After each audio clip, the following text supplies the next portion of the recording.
Hi, I'm Brian. We're taking a look today at the 2026 Cupra Born VZ. Has Cupra listened to the customer feedback and improved this car? We'll take a closer look and find out. We're going to cover a couple of different elements. If you're unfamiliar with the Born and the Born family, the easiest way to explain it to you is think about the ID.3 from Volkswagen.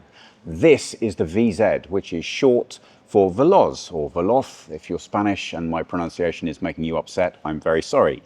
That means speed. So what is that in the Volkswagen family? That would be the ID.3 GTX. So how is this different? Well, if you're not familiar with the Volkswagen family, Seat and Cupra usually take the role of performing the younger, more sporty brands. So this is supposed to be a little bit more energetic in terms of its design. So, interestingly, the predecessor to this car was criticized a little bit by some of its customers for being a little bit too round. You know, it's not that it was an unpleasing design, it was just, it didn't really convey the sporty element that Cupra usually are known for. So this is the first way in which we can see if Cupra are actually listening to their customer base. They say in their marketing literature that this is a shark-nosed face. If I had a euro for every time a designer had explained that to me, I don't look at this and get shock, but I tell you what I do get, and that's an awful lot more angularity than the predecessor. To me, the front is sporty and energetic now. This car looks aggressive in its stance right from the front. The headlights have been redesigned. I'm going to show you those in a little bit closer detail. Now you can get full matrix as an optional extra, but what they will all come with are these integrated, what they call 3D triangular designs, which are designed obviously to pick up the accent of the Cupra branding and logo. I think they look pretty cool, actually. I'll tell you what I'm never 100% convinced about, and that's the Cupra styling itself. It does seem to split opinions somewhat. Long-time viewers might remember me at the launch saying that to me just reminds me of the Transformers. I don't know if you still feel that way. I'm still working on trying to learn to love it, but lots of people already do. So at least you're not going to have your car mistaken for anybody else's. The other thing I really like about this new angular design is that if you are familiar with this car and the way that it drives and handles, what you will know is that Cupras are much more sporty in terms of their setup on the road. So they're a little bit less comfortable, but they do drive more aggressively. What I like about this design right from the get-go is that you already expect the drive to do that. So hopefully the customers are going to be a bit more happy that the looks match the drive. What do you think? Also new in the design of this car, you can see we've got new air intakes on the side, and they nicely lead us round to these new wheels. So these are available in 19 or 20 inches. As you can see them here, they're 20. They're actually a little bit wider on the tires than the predecessor, which they say will make for more economic driving, but also give the car better handling. An interesting side note, if you haven't seen this before, you see this plastic detail here? The reason that this exists is that the law in various countries states that the body has to be at the very least the same diameter as the wheel. So as you make the wheel slightly bigger, you have to add this detail just in order to make the car compliant. Crazy, but kind of looks a little bit stylish too. 4 meters 32 or 170 inches in length. That's actually just a little bit shorter than the predecessor, which helps it have a bit more accenting of that really aggressive design. This color is a brand new one for the lineup called Timon Fire Grey. I've almost certainly murdered that name, but there should be about 6 additional colors to the add up of the lineup as well, although this is the only new one. It looks very dynamic in this setting. I'm not completely convinced about this styling detail back here, but it does at least add a little bit of original flair.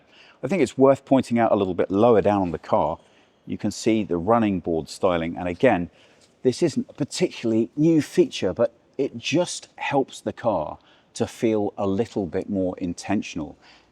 Many of those features, of course, help and accentuate the aerodynamic flow, but they also visually really set the car apart. So far, I'm very excited to see what Cupra have done with the car in terms of listening to the customer. This definitely feels like a departure from what's gone before. It kind of looks quite exciting. It's an interesting detail if you're not familiar with it, that on every Cupra, this is the only place you will see the model name is actually in the side of the rear lights. This styling with the lighting design is really dynamic. So if you can actually get up close and take a look, there's something very visually interesting happening there. Also, you can see that the logo is accented on the back, which again, whether you're a fan of the design or not, really does help to make it feel a little bit more unique. 1.81 m or 71 inches is the width of the car, so that remains unchanged. But again, you can see that the styling is an awful lot more aggressive. Right from the top, the intention of the design is clearly to put the visual focus down in the lower third. If you look at the massiveness of this diffuser, it's intended to make you think, I think, a little bit retro of 80s hot hatches. This is clearly making a pretty bold statement, which we're going to find out a little bit later whether the motor, I'm always getting in trouble for that one, if the motor can live up to the promise of the exterior. It looks exciting, energetic, but is this all just the exterior, or is the inside similarly upscaled? Let's take a look and find out. There have been some changes on the interior, which we should notice right from the get-go when we enter the car. The first one, which Cupra are very keen to point out to us, is the redesign of this door. There was a lot of customer feedback that said the existing panels felt too plasticky, really not well enough finished. And it's interesting to note that right from the moment that you open this door, you can see that there's been a lot of attention to try and fix that situation. Now, let's not kid ourselves. You're still going to be finding a fair amount of hard plastic here, but the styling notes really suggest that a lot more effort's been put in.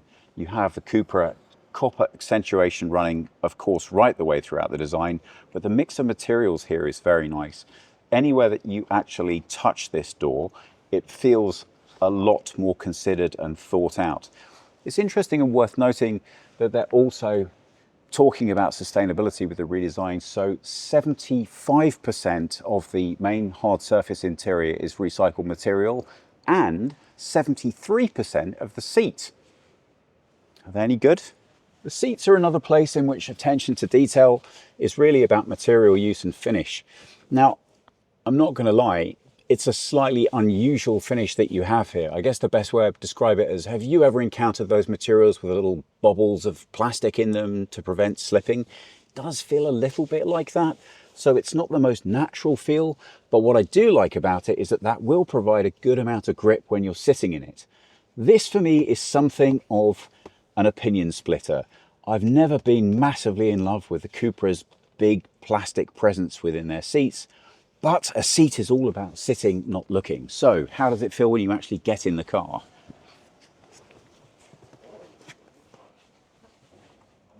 In one word, held. It's a nicely designed seat. The lumbar support's really good, and you can really imagine throwing this around the corners and feeling like you're not going anywhere at all. So far, we won't know till we take it out for a drive.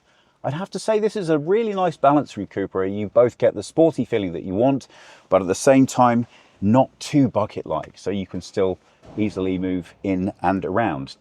This brings us on to the most exciting bits of the redesign according to customer feedback. There are two things that Cupra got slated for in the earlier version. The first was the driver's cockpit display. Too small, not enough information. That's nearly twice the size that it used to be. We'll take a closer look in just a second. The other thing is the steering wheel. Now this again is quite a radical departure. Most common customer feedback, we want more physical buttons. Well, take a look at this. Again, it really feels that the customer's been listened to. This steering wheel feels like something you actively want to engage with, combined with the driver's display cockpit, and it kind of feels like a more finished version of this car.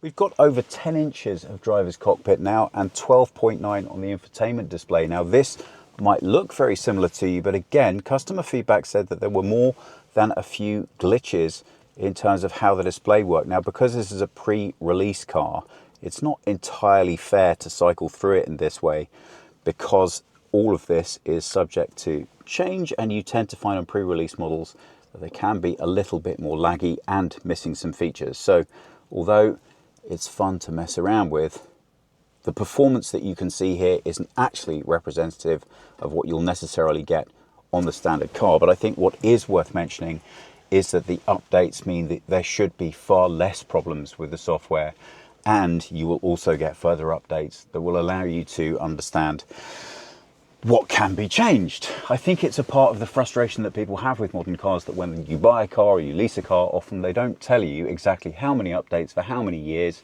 and when they will stop and be reconfigured, like they do with phones. As hopefully we go forwards in the industry, there'll be a bit better communication with customers, telling them what they're in for. But in the meantime, if you have one of these under lease and you find that to be a problem, it doesn't seem as if it's going to be fixed within the model that you currently have. You're going to need to get a newer version to get the newer software, because although technically most of the hardware remains the same, it can't be updated to the recent version. The main reason for that is compliance and regulatory issues that affect cars that don't affect things like laptops and cell phones, but it's worth knowing about nonetheless. Anyway, that's a lot of noise about nothing. This is the stuff that we're excited with. Having spent hours driving around in a car that just didn't feel like a car anymore, it's really nice to see these things coming back. It's just so great to actually have controls that you can mess around with. And this Cupra button, well, okay, it's just a fancy way of saying a car driving mode selector, but it's really nicely integrated into the new steering wheel to make you feel as you have control. And fortunately, you don't any longer have to look down in order to see exactly what you're pressing and exactly how it works. What you're looking at over here is the new Sennheiser contrabass system. It's got 10 speakers and should provide a little bit better of a sound than the predecessor.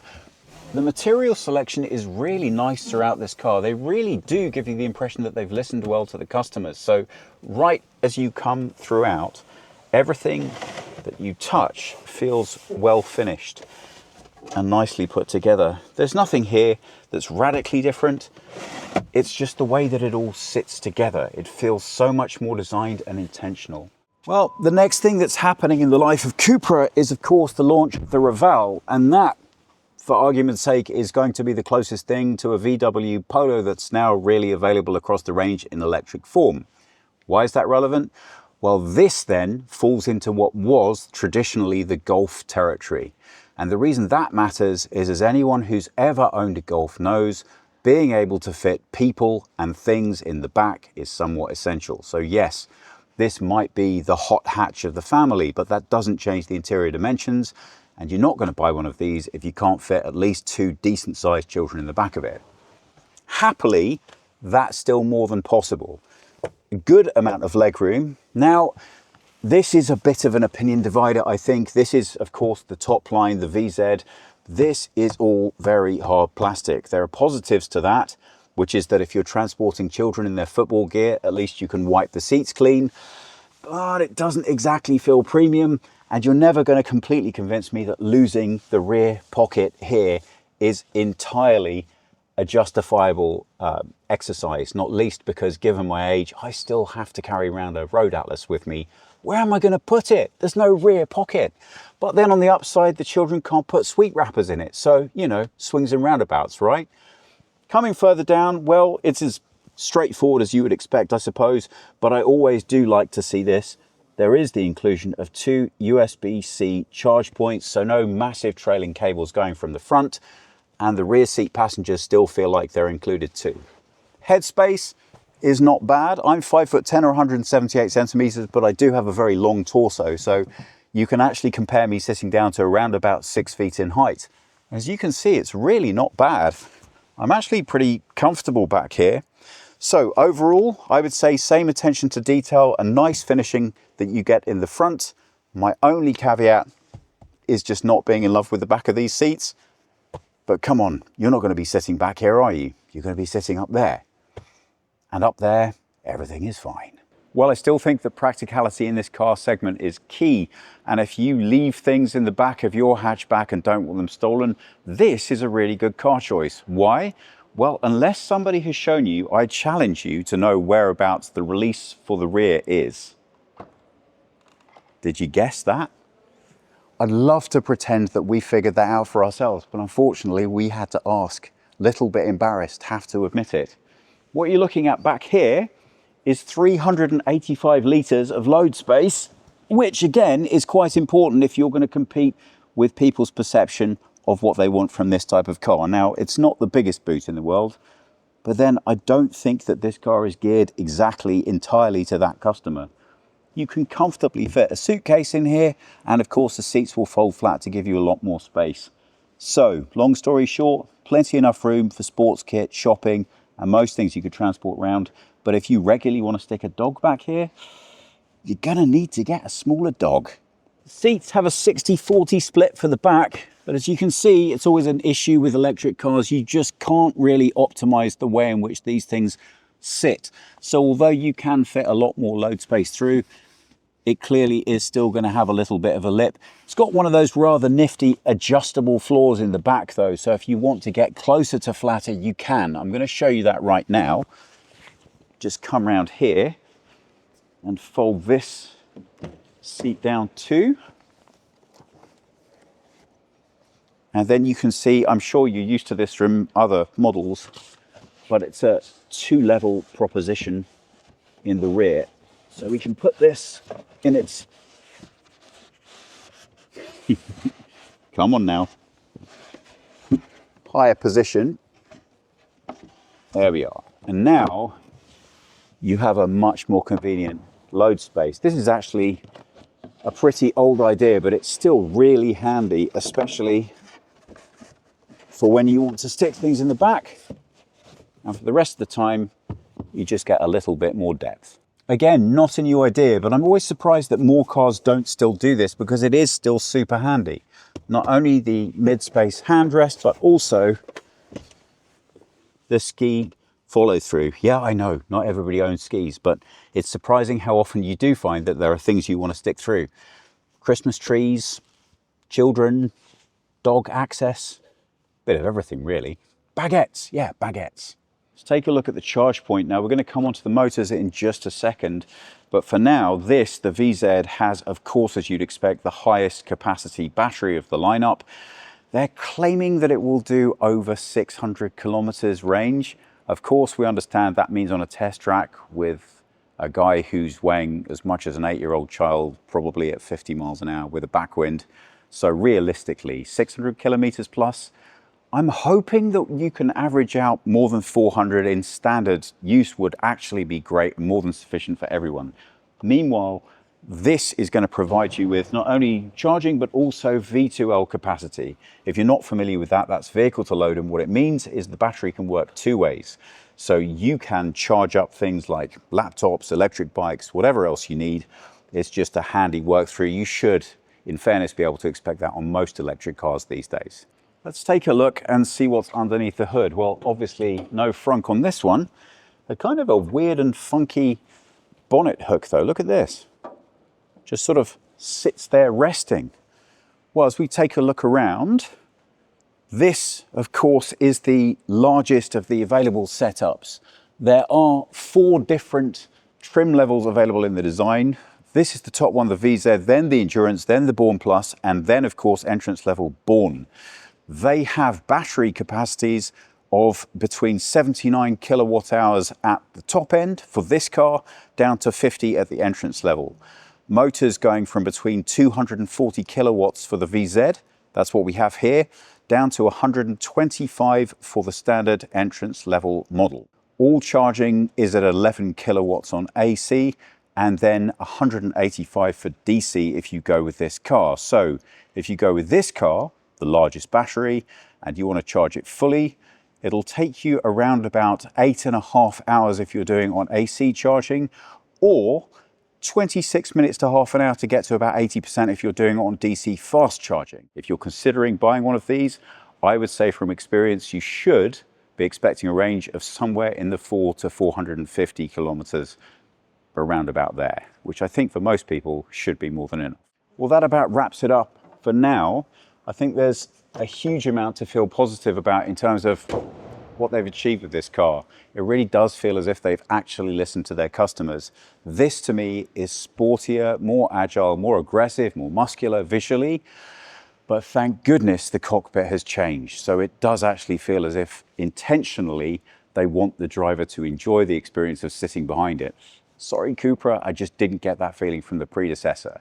So everything to look forward to, and I'm more than a bit interested to see if this is what they're doing with this, what are they going to do with the Raval?